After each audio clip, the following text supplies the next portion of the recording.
Hey,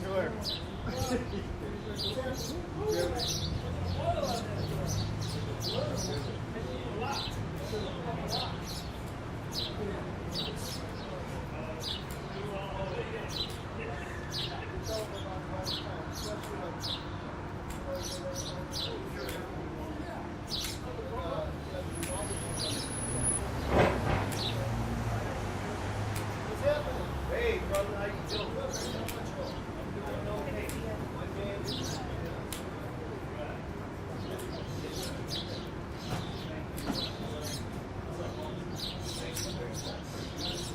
Thank you, gentlemen. I appreciate it.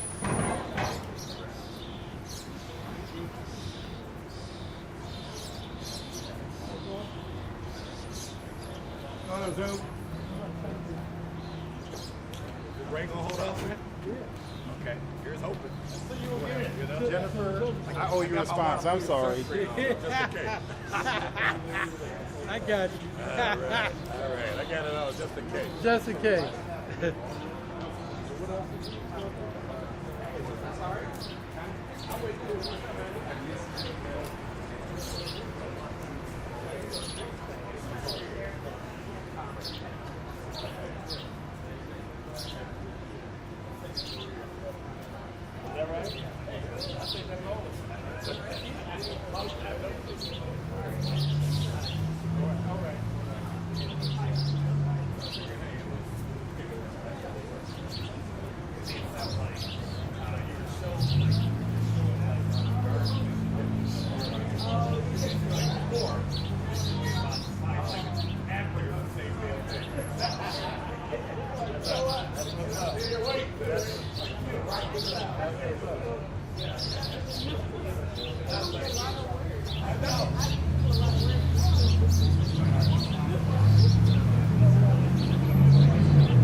Hold my breath. How are you? I know. I'm just okay. I'm just trying to get I'm going, yeah. Yeah. Yeah.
Oh,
Looks like Fox 88 up there.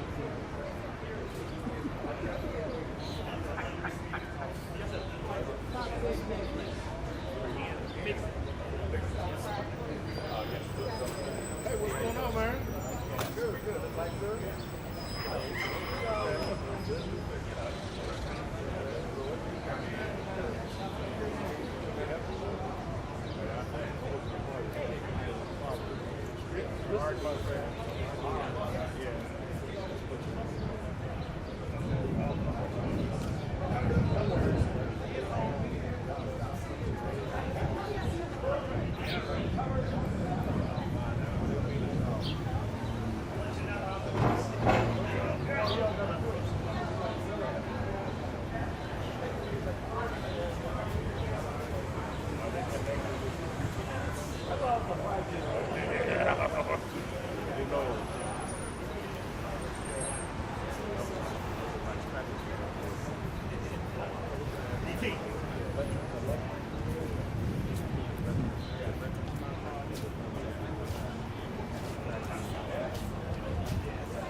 What's up, man?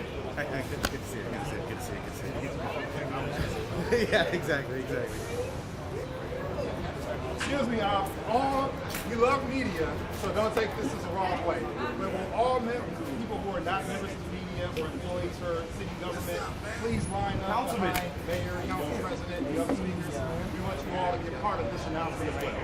So if you all mind lining up behind the speakers, Right. What's up, man? How y'all doing? Good to see you. Oh, no, anytime. Let's get some time. I'll make it happen. All right. Appreciate it. What's up?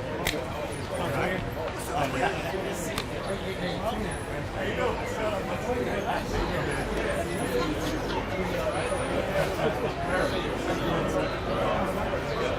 What's up? Window? Let me know.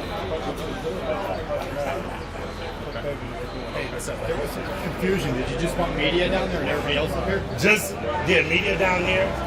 Staff. Come up.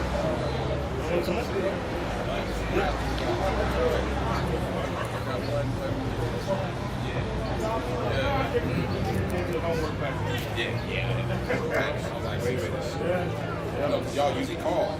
No, y'all ain't have to call them now. Yep, thank you. Yeah, you had to catch it. We was like, wait a minute. Not everybody knows that. Who we missing? We got all the speakers? Yeah, you can zoom in. We got all the speakers. Let me see.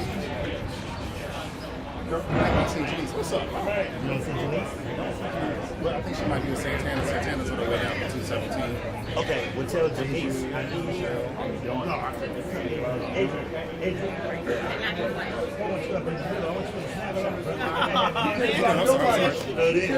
You gotta have the handsome guys up front, Adrian. Yeah, I know, man. You gotta have the handsome guys up front. Really good to see you. Wanda Lasky's here. Okay. Wanda is here. Yeah. But yeah, Contreras will be the last one. I see. She's the last one? Good. Yeah. She's right there. Here she is. When she up, we're gonna go ahead and get started. Yeah. So I moved her. Hot So button. did you move her on it? Okay, all right, cool. And you got a hot mic too. All right. All right, good morning. Good morning. How's everybody doing today? Come on, this is a good day for Cleveland. Good morning. How's everybody doing today? I first want to acknowledge all of these great leaders that are here today. Especially, I want to start off by acknowledging my governing partner, Mayor Justin Bibb. Let's give him a round of applause if we could. I know we have a lot of industry leaders. We have representatives from all of the football teams. We have neighborhood representatives. And we also have a lot of contractors here, MBE, FBE, and Cleveland small business contractors that are here today. Today's community benefits ordinance has been a long time in the making. I'm grateful for my colleagues, the administration, and leaders outside of City Hall that helped make this happen. And I'm proud to have with me, that's joined with me today, my colleague Kevin Conwell, who is right here next to me, my right-hand guy, as well as Jasmine Santana, who is here, who was the co-sponsor of this. Let's give Councilwoman Santana a round of applause.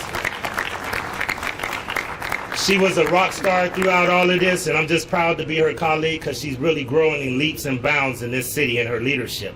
The people of this city want to see a return on their investment when we give taxpayer assistance in the city of Cleveland. That could be TIFs, that could be tax abatements, that could be land swaps, other things. But they want to see jobs, jobs, jobs, jobs. They want to see community investments like infrastructure improvements, home repair, and more to strengthen our neighborhoods. Even though downtown is a neighborhood, we want to have a ripple effect throughout the city of Cleveland whenever we make these kind of investments. We've heard from contractors, MBE, FBE, and contractors of color and women for years that they've been frustrated that they have not been able to be a part of the market. We've listened, and now we are taking action.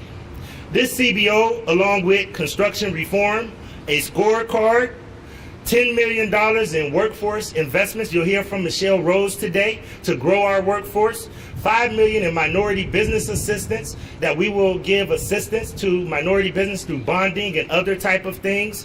And also, working closely with the administration, we are investing in business improvements in the city of Cleveland to make it easier to do business in Cleveland. As the mayor often says, Cleveland is open for business. So we want to make real progress in this CBO. The Community Benefits Ordinance will address wealth disparities. It will create meaningful opportunities for Clevelanders and people of color, and yes, women. Cuyahoga County has experienced more than $1.1 billion in contract spending between 2014 and 2018, with less than 5% of $1.1 billion of those contracts going to people of color. That has to change, ladies and gentlemen. This renewed community benefits agreement commitment ensures building developers seeking the city's financial support will provide real, tangible benefits for residents, emphasizing job training and placement. The Community Benefits Ordinance will create predictability, measurability, and flexibility for developers wanting to do business with the city of Cleveland. The previous Community Benefits Agreement, MOU, championed by the previous mayor, Frank G. Jackson, inspired our council to do more. The renewed codified Community Benefits Ordinance will include upfront goals, proactive goals for the community input before developers stick a shovel in the ground. We will clearly define the benefits outlined before building developers receive city financial support, and all parties will know what will be expected of them. The Community Benefits Ordinance aims to provide more neighborhood resources, expand opportunities, and increase job demand for Clevelanders. Council is working with the administration to ensure more Clevelanders will earn a family-sustaining wage and grow the middle class here in Cleveland. Building developers will have requirements and a menu of options for the community, including providing education, job training for residents, also providing joint ventures, mentoring opportunities, and new partnerships. We want to make sure that some of these men and women that you see behind us have an opportunity to participate on some of these legacy initiatives that you see going up all throughout the city of Cleveland. For our city to succeed, we have to make sure that our people have access to economic opportunities. Those who live here and pay taxes must also have access and to see the benefits of the city's investments. They need to see a return on their investment of taxpayer dollars. This is a huge first step. We have more work to do, and in working closely with the mayor, we're going to make sure that we put an MOU in place that we will guide the work, because we don't want to just pass an ordinance and then tell everybody go figure it out. We want to put the guardrails in place in order to make sure that we have the outcomes that we like to see. I see a couple of other people that have joined me that I want to acknowledge. I call him my little brother and my good friend Richard Starr, who is here with us today. And then I'm going to ask if Mr. Coleman could join us as well from Coleman Spawn. And he likes to sit in the background, but he needs to be up here for this moment too, because he helped feed this idea. And ladies and gentlemen, we got to do this in partnership. This is a legislative action, but we cannot be successful without the support. And I want to thank Mayor and all of his directors and chiefs that were a part of this. They were really active in helping us do this, because in order for us to implement this, we're going to need the mayor and his team to work closely with us. So it's my privilege and honor to bring up the 58th mayor of the city of Cleveland, Mayor Justin Beal. Thank you so much. I think we owe the council president another round of applause for his leadership in getting this important legislation done. We can't do it alone here at City Hall, and having a great governing partner and a great council to work with on this critical piece of legislation certainly is a milestone for the great city of Cleveland, Ohio. And one of my heroes in politics is the late, great Maynard Jackson, the first black mayor of Atlanta. And for folks that don't know, Maynard Jackson came up with what's called the Atlanta Way. The Atlanta Way helped create a whole new generation of black millionaires in Atlanta when Atlanta was seeing its first great renaissance in the 1970s and the 1980s. Now you see Atlanta being called the capital of the South. Well, I believe this legislation and this commitment by the city of Cleveland will allow Cleveland to be the capital of the Midwest in terms of seeing new minority developers and residents get their fair share. And as we build our economic recovery coming out of the pandemic, we must ensure that minority developers and residents get a piece of the pie, but also help own the pie as these projects come online. And so my administration is excited about the work ahead. We have a lot more work to do. I remember last year, the council president and I met with many leaders in the private sector about the importance of doing a couple things. Number one, giving developers and investors predictability. Because in the past, it was a free-for-all in terms of how you had good community benefits agreements with the city of Cleveland. So that predictability is going to go a long way. Secondly, how do we make it easier to do business with our city hall? And I believe this agreement, this ordinance, allows us to have a good framework and a good playbook to make it easier to do business with City Hall, but also reduce transaction costs, right? We can't see the pace of development, the pace of economic growth, if it's hard to do business with City Hall. And so we have to do our part as partners here in government with the MOU to make it easy to do business as these projects come online. So we're excited about the work ahead. And I think the coalition on this platform shows you that this is an all of Cleveland approach to make sure that every resident and every business owner can win with this agreement. So congratulations to the council president, congratulations to city council. A lot more work to do. Let's keep pushing. Let's get to work. Congratulations everybody, we appreciate it. Thank you so much, Mayor. We've been fortunate to be joined by a couple more of my colleagues. I want to acknowledge the chair of the Development Planning and Sustainability Committee, who was also a key proponent of this, and a co-sponsor, Anthony Hairston, if he could raise his hand. Anthony Hairston. And then I also want to make sure that I acknowledge Rebecca Maurer. I heard that she was here somewhere. There she is in the back. I want to acknowledge my good friend and close partner, Kevin Bishop, if he could raise his hand, Kevin Bishop. And then I want to acknowledge my other good friend and partner, Jenny Spencer, who was the leader and really led the charge around tax abatement, Jenny Spencer.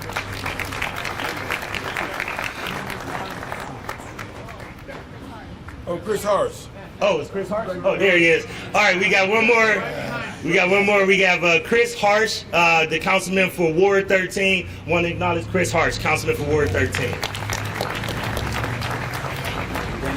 And Danny Kelly just got here, our newest member of council. Where's Danny Kelly? Danny Kelly, our newest member of council. Danny is a strong union man, and Danny is a person that's really going to bring a lot to this conversation. It's my privilege and honor because I had an opportunity to really engage the minority contractors and women contractors through this process.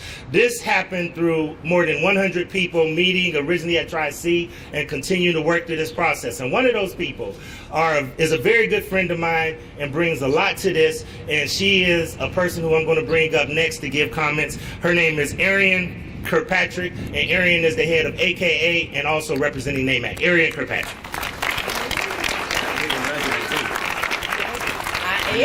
I sure am. Mayor Bills just said something that's really, really exciting for me because I'm all in. As soon as my man right here became the mayor of this wonderful city, I sold my house in Solon in 3 days, and I moved right downtown on 9th Street. We moved our business on 55th and St. Clair because I believe in the vision and the dream of the city of Cleveland. That's right. Good, yes. good, right. And my brother, Blaine Griffin, man, we've been doing this for a long, long time. So this is so exciting because like I said, we've been doing it a long time, and there's so many historical documents. And to me, this feels really big because there's this document called the Declaration of Independence, the founding document of the United States. And then Emancipation Proclamation that supposedly, freed the slaves, but, we know a few years later that they weren't all free, and still not free. The Bill of Rights, which guarantees civil rights and liberties to individuals like freedom of speech, press, and religion. The Pledge of Allegiance proclaims one nation under God, indivisible, with liberty and justice for all. And that's why I'm so excited, because with this document, this historical document today, this groundbreaking legislation that Cleveland City Council President Blaine Griffin and his fellow council members introduced and successfully passed with lots and lots of work, lots of questions, the Community Benefits Ordinance, a legally enforceable agreement between the city of Cleveland and developers. We had it before, and we hoped and wished that folks would just do the right thing. But we realized that in this day and age, that we still need to make things legally enforceable. I was overwhelmed with joy to be present for this historic legislation with my colleagues, Dominic, Shaq. Yeah, is Dominic here? No. Dominic, Shaq, Lonnie Coleman. I don't want to miss any other, Sandra Madison. The community benefit agreement right here recognizes that a change has got to come. The community benefit agreement right here no longer allows our dreams to be deferred. The community benefit agreement right here wakes up sleeping souls, revigorates non-believers, and births new beginnings. Blaine, you had the audacity to change hope into reality and reality into action. You recognize that we as a people need to be self-evident that there are many layers to the data that are presented to us that aren't actually true. When a community becomes healthy, they become wealthy. Yeah. And when they become wealthy, they become the creators of financial ecosystems that benefit the entire community. The council met with stakeholders and had robust exchange of ideas, beliefs around how to best serve minority communities via enterprise, workforce, and thriving communities. Many times as people, we were not sitting at the table when decisions and policies are created that affected our livelihood. My shero, Angela Davis, always said you have to be at the table when people are talking about you because you don't know what kind of recipe they're going to put in the pot. Amen. Our voices have now been amplified, and we are able to produce a change. that will benefit all Clevelanders, black, white, Hispanic. We know the work is not over, and the work now begins to create a memorandum of understanding that brings several groups and entities together. This process should introduce solutions that are designed to address broader disparities in our community. That's important. When we see that only 4.62% of contracts are given to minorities and women on page 2, and then on page 200, and we see it's broken down even further, and less than 1% of those contracts are given to minorities. That means we need to unfold all of the layers and see the real deal. Yes. We come here collectively as developers, architects, engineers, and constructors. Let me repeat that from the beginning to the end. Developers, architects, engineers, and constructors. To be a part of not just a new day, but to be the authors of a new way. We are helping to write the foreword to a bestseller, defining the chapters of our destiny, bringing the characters in that book alive.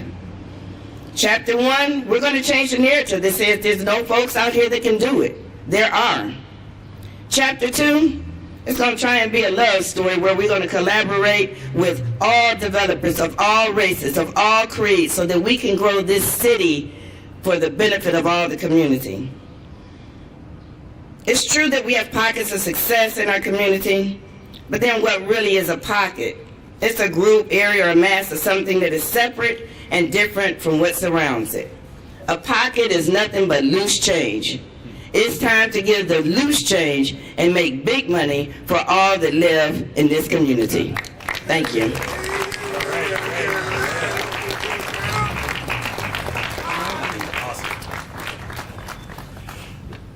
Thank you, Reverend Dr. Arian Kirkpatrick.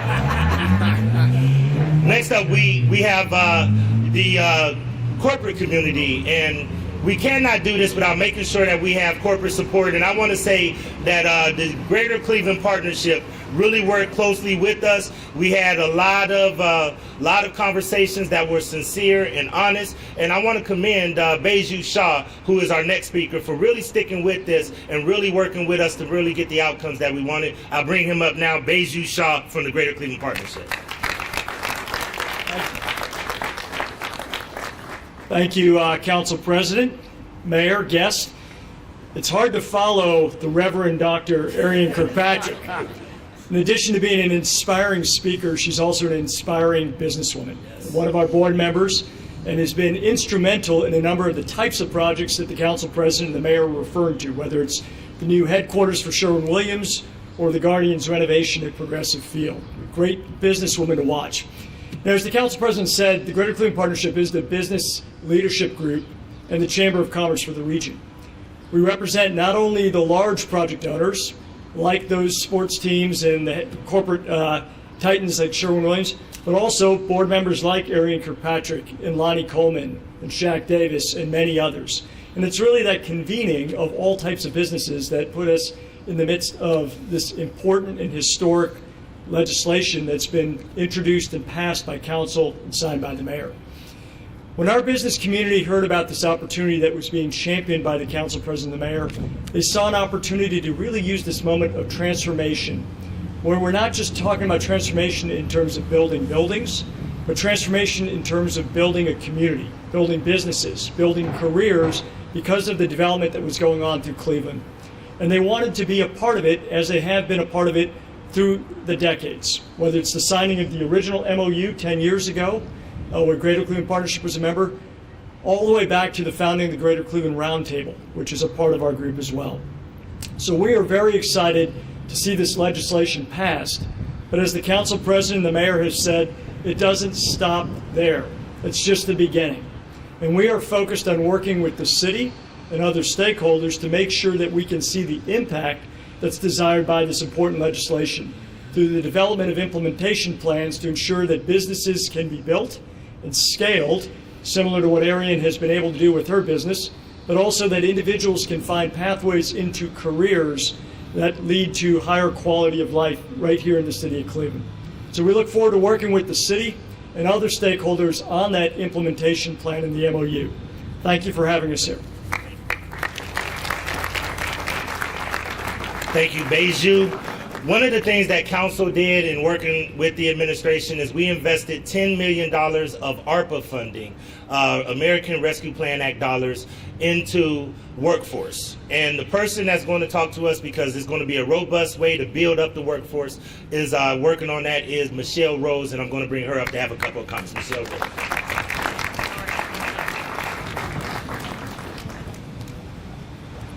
Good afternoon. I'm Michelle Rose. I'm the Executive Director of the Cleveland-Cuyahoga County Workforce Development Board, serving both job seekers and employers in the city of Cleveland and Cuyahoga County. I appreciate being included today because I strongly believe in the need to be intentional about the wages, opportunities, and quality of jobs created. We all feel in our daily lives that employers are eager to hire workers across sectors, and what I am interested in is what that implies about the worker experience and about the training programs that we should start and scale. I always like to say that I am not a job creator, I am a job filler. And so in thinking about how to operationalize this new CBO, I am grateful that Mayor Bibb and City Council had the foresight and wisdom months ago to allocate $10 million in ARPA funding for built environment workforce development. Built environment is designed to grow the pipeline, dramatically grow the pipeline of prepared workers. We, over the next 4 years, are going to serve at least 3,000 Cleveland residents through 13 core execution partners to engage, support, train, and place workers with employers at the projects that we are pursuing within this community benefits framework. So thank you again for including me. I'm excited about what's ahead for Cleveland's workers. Good jobs supported by their city government. Thank you. Thank you, Ms. Rose. On the heels of one of the most successful developments in the neighborhood, we're proud to bring up the president of the Hispanic Business Association, and I want to give them kudos because they just now got the final piece of the puzzle, thanks to my colleague, Councilwoman Jasmine Santana, for Central Villa, Janice Contreras. Gracias. Buenos días. It is with great joy that I stand up here with my colleagues and friends. It's been a long journey to get us here today, but definitely excited to celebrate the ordinance of our new community benefits agreement. We've been at this for decades, right? This didn't happen overnight. And so really exciting to advocate and now get into work with this new ordinance for greater inclusion and opportunities for small, diverse firms here in our city, for neighborhood residents to be able to work on projects right in their own backyards and earn respectable wages to support their families. There is no doubt that our city is booming with development and construction, but this boom must penetrate all neighborhoods and all families, especially those that have been historically not benefiting from economic growth. I am grateful to Council President Griffin, Councilwoman Santana, all of City Council, Mayor Bibb and his administration for the leadership and the thoughtfulness in this ordinance. It doesn't happen overnight, as I said. It's taken many months of community listening sessions and stakeholder meetings, many of them filled with frustration. Because of the lack of inclusion in projects historically. This ordinance was thoughtful, intentional, and it's firm in holding all responsible for economic impact and development in our great city. In a few weeks, we will be celebrating the groundbreaking of Centro Villa 25 in the Clark Fulton neighborhood. Thank you. That saw me grow up, so Jasmine, Councilwoman Santana grow up right in our own backyard in a neighborhood that we get to still work for. A $12 million investment in this neighborhood. And so the secret sauce or the recipe about Centro Villa 25 is that we own it and we are developing the change that we need in our neighborhood, right? And so for the first time, the Latino community will get to celebrate our culture, have a destination place in the city, at the same time that we're elevating businesses and neighborhood residents in this project. We need a Centro Villa project in every neighborhood, where the leadership in the neighborhood and the residents of the neighborhood are developing their own solutions and are having the economic benefit of building our neighborhoods. With this project, of course, inclusion is at the forefront on making sure that our neighbors, our Latino contractors are able to say, we built that, we did that, we've built our city, our neighborhood, one building at a time. And so the floor is the minimum. That's not the goal here, is to really maximize every project, to have every level of inclusion in it. This ordinance is only the beginning. We need to help support City Council, the city administration, the developers, the contractor community to really implement. The implementation is really the tricky part, right? To make sure that we take this tool and leverage our opportunity. A mi comunidad latina le digo que hoy se celebra la ordenanza del beneficio comunitario en construcción en nuestra gran ciudad. Tenemos una gran oportunidad de ser parte de este cambio en nuestra gran ciudad. Muchas gracias. Gracias de nada. Thank you so much. Thank you so much. The last person that we have that's going to speak, and then we'll take any questions from the media, is we can't do this without labor. And I want to say that my good friend came to the table. He had some things that he wanted to see regarding how we can build up the workforce and labor, and he became a very good partner and supporter throughout this entire process. And in this CBO, we have some triggers that trigger PLAs and other things on some of the bigger projects. And I want to bring up at this time the head of the Cleveland Building and Construction Trades, Dave Wondolowski.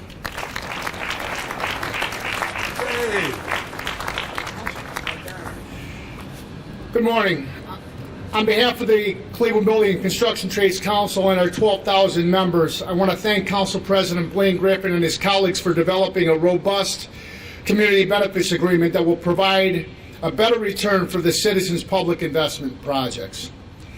Finally, Cleveland has a mechanism by which the community has a seat at the table, one that assures business will be conducted in an inclusive and participatory manner, and one that provides defined and tangible benefits to small businesses, minority and women businesses, and residents. While there have been efforts to historically ensure that financial incentives benefited not just corporations and developers, but also the broader community, the efforts were handshake agreements that lacked teeth. The new law, as structured, offers accountability, but also reasonable terms that shouldn't dissuade any reasonable business or developer from conducting business here. It's an excellent solution to contributing positive change in a region where too many people live in poverty. In tandem with the new law, and thanks to our Mayor Bibb, Cleveland is setting aside the $10 million, as you heard, from the ARPA money to get more minorities trained in construction jobs. That means large-scale worker training programs, bolstering trainee and worker support systems and mentorships, developing minority prime contractors and subcontractors, and improving outreach and marketing to help build a pipeline of young talent. I applaud city leaders for moving on these proposals at a time when we are in the midst of a construction boom, but recognize also we're also in the midst of a skilled trade shortage. According to the U.S. Bureau of Labor Statistics, nearly 8 million skilled labor jobs were lost from the labor force during the pandemic. About half have been filled as of last year, but that means there were about 4 million vacancies remaining in industries responsible for most transportation, construction, mechanical needs, and mechanical needs nationwide. And I can tell you that many of those vacancies are here in Ohio. Cleveland Building Construction Trades Council is the umbrella organization for more than 29 member unions in Northeast Ohio. Our member unions hold job fairs year-round, hoping to attract Clevelanders into their ranks, into good-paying jobs and good benefits while people are in training, and even better wages when they have completed their apprenticeships. These are lucrative lifetime careers that can sustain families and easily elevate workers into the middle class, if not even higher. The community benefit law and ARPA dollars combined will elevate both the city and our residents. These policies will help all of us collectively do better. Thank you. Before we take questions from the media, I always have to thank the staff. The staff of Cleveland City Council really worked hard with the administration And I want to make sure that I acknowledge Jessica Columbia. I don't think she's here, but we do have Jen O'Leary. If Jen O'Leary could raise her hand. She was the author of the legislation. And then an emerging leader who you're going to hear a lot about, a young lady who really put her heart and soul into this, Brooke Saban. I want to give Brooke a round of applause if we could too, okay? All right, we're going to take any questions from the media. I do want to say that we do have a lot of other industry leaders here. We have my good friend from Cleveland Clinic who got together with me and Vicki Johnson about 5 years ago and put together an excellent model with the Cleveland Clinic that is yielding the benefits that we want to see in Cleveland. Pat Rios is here, as well as others. So once again, this is Cleveland, everybody. This is Cleveland. We'll take any questions from the media if anybody has any questions. Yep.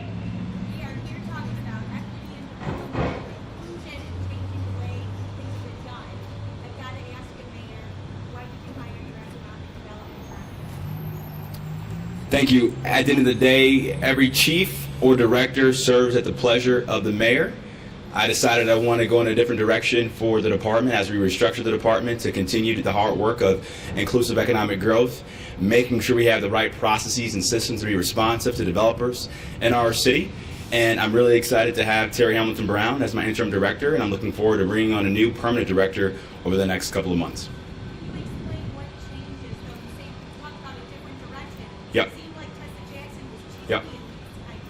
As I said before, we want to continue to restructure our economic development department to be more responsive to the business community, to make sure we can be more aggressive to attract and retain new companies, make it easier to navigate the various departments that require to do business in our city at City Hall. And I'm looking forward to finding a new permanent director to continue that hard work. Thanks. Mayor, I had a question. What's being done right now about the crisis in EMS? We see chronic delays even in top priority emergencies, and now we have records showing the billing collection is also a mess. Our team is looking at all of those issues, and we're going to do everything we can to continue to modernize the EMS department to have good quality basic city services for our residents. Before you got elected, you said you were going to do a top-down review of EMS. Whatever happened to that? Every day we're doing everything we can to deliver for the residents of Cleveland. Thank you, Ed. What's that going to mean for the people who call 911 today? We're going to talk about the community benefits agreement, sir. Yeah, Kim. You never give us a chance to talk to you. So I'm Hey, Kim. asking questions about Kim. 911. Yeah. Wasn't all together on this CBO earlier. Can you tell us what was the deciding factor to get CBO on board along with the contractors, along with the city and the council? What were the things that changed, or what did you massage so that we could be here all today? Well, I'll chime in, and I want the council president to chime in on this question too. Last year, the council president and I had a meeting at GCP convened by Beju Shaw with many of the developers and large companies in Cleveland to really talk about how do we address this issue long term, because historically we've negotiated these CBAs in one-off agreements, and that was not effective. And you know, as the council president can attest, the legislative process is messy, right? Democracy is messy. But collectively, all of us here on this stage recognize the importance of having a comprehensive approach to have good, inclusive economic development in Cleveland to make sure minority developers and residents get their fair share. We're all aligned on that, and that's why we're here today to celebrate this historic agreement. Council President, you want to And Kim, I would tell you that the data doesn't lie. The data says that less than 5% of these opportunities were going to people of color. And if the data shows that in a city that is 50 or more, when you look at our Latino brothers and sisters, it gets to about 62%. That's unacceptable. We got to have more diversity, equity, and inclusion in order to make sure that the people of this city, because these are taxpayer dollars, and whenever we give incentives, it's supposed to be towards job creation. It's supposed to be towards community building. So we saw this as an opportunity to also provide predictability, because a lot of developers say, well, what do we need to do? Because every agreement is different. Well, we wanted to give flexibility, but we also wanted to say, here is your guideline. Last but not least, I would tell you that I've seen it work. Once again, approximately 5 years ago, the Cleveland Clinic, our largest employer in the city of Cleveland, was about to embark upon a major construction, initiative, and they came and they met with me.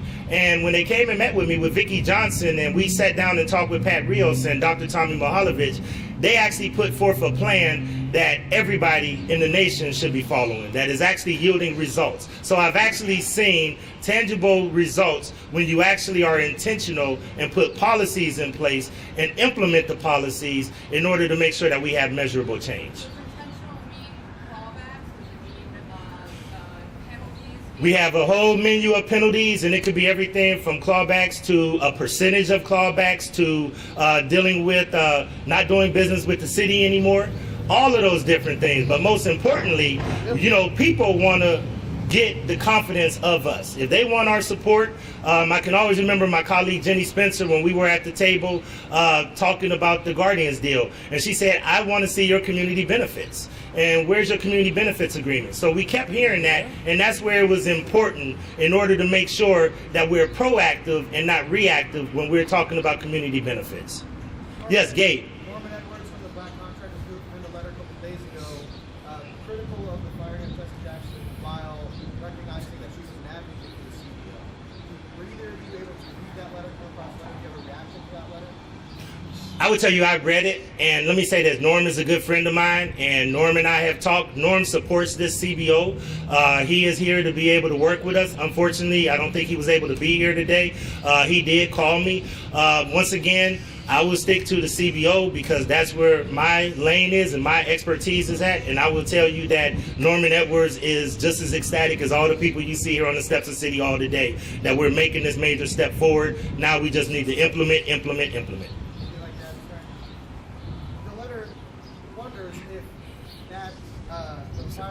Listen, my administration wholeheartedly supports the CBA. At the end of the day, as mayor, every chief director serves at my pleasure, and we have a lot more work to do to make sure we have good inclusive growth, and our department is going to continue to share that vision long term. One more question? Mayor, back on EMS, what's being done tonight? What's being done right now for the person who calls 911 Courtney, today callbacks. on EMS? When we're talking about the CBO, like Kim brought up, the clawback, that speaks to the city collecting on loans where the developer hasn't done what we promised. Mayor, do you commit to collecting on those loans, either future ones or past ones, when the city is owed that money back? I'll let the mayor answer, but I do want to say this, Courtney. One of the things that we did, that we were dealing with the developers, and we have representatives here from the Downtown Cleveland Alliance, is that we didn't want to be so prescriptive that we were just going to make only clawbacks the only penalty that we had in place. So now we have a list of penalties, thanks to Jen and the research that she did, that gives us a list of penalties that they can negotiate. Once they negotiate and they agree to that, the one thing that I could tell all of the developers and everybody else, just do what you say you're going to do. Follow through on your commitments. We're going to be helpful every way that we can. But once you make that effort and once you do that, we expect for you to follow through on what you say you're going to do. Yeah. And under leadership of Chief Epstein and the entire development cluster, we want to be rigorous to make sure that folks abide by what they said they were going to do based on the law. And if they don't, then we'll make sure we pursue every action to hold them accountable. Okay? All right, ladies and gentlemen, we're going to end this press conference. Feel free to talk to all of the people that you see here today. But once again, ladies and gentlemen, this is Cleveland. This is a proud day for Cleveland. We're going to celebrate this, but at the same time, we're going to roll up our sleeves and continue to make sure that the residents of this city see a return on their investment. Thank you all for coming today. Have a great day.